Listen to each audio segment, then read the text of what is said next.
so delicious. Tonight for dinner, we're having birria pizza. Over the summer, this recipe went crazy on the internet. And I made it last summer, and it was incredible. So I'm gonna show you my version. I'm gonna heat up the birria according to the package instructions in my microwave. I'm just brushing a little bit of the avocado oil on the pizza crust. It's just this pizza crust from Trader Joe's. I showed it in my Trader Joe's haul. A little bit on both sides.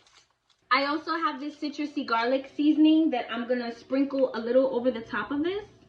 And I'm gonna pre-toast my pizza. Just for a few minutes so it gets a little extra crispy, you know? Now, is this better than homemade birria? No. I have, nor will I ever say it's better than homemade birria, okay?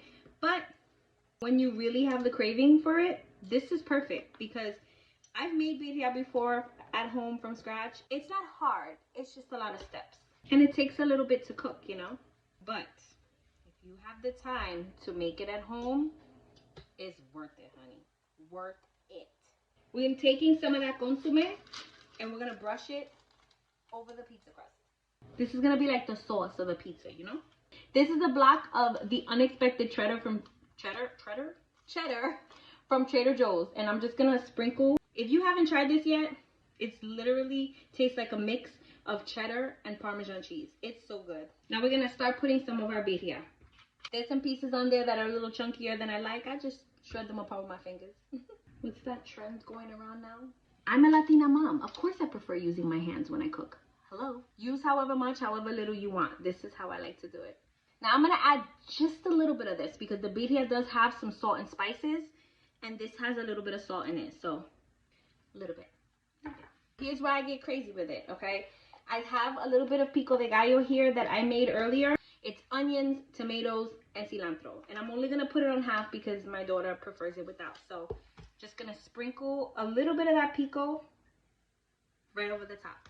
Then for the next one, you can put whatever shredded cheese you like. You can put mozzarella on here if you want to. I'm just going to use this Mexican blend cheese and just sprinkle a little bit of that cheese over the top.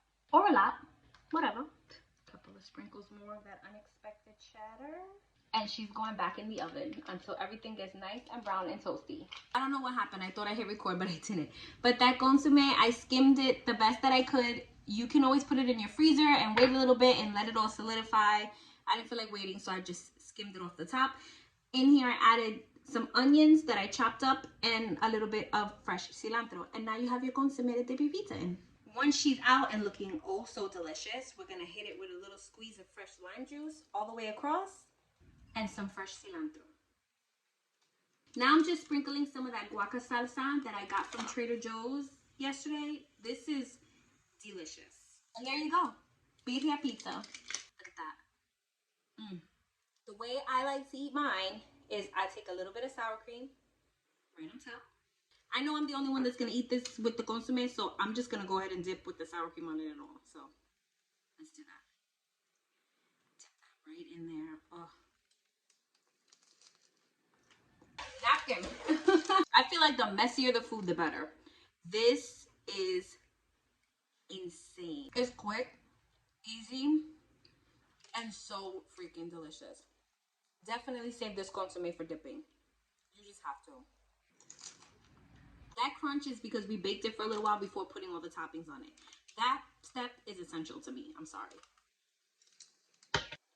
You gotta try this.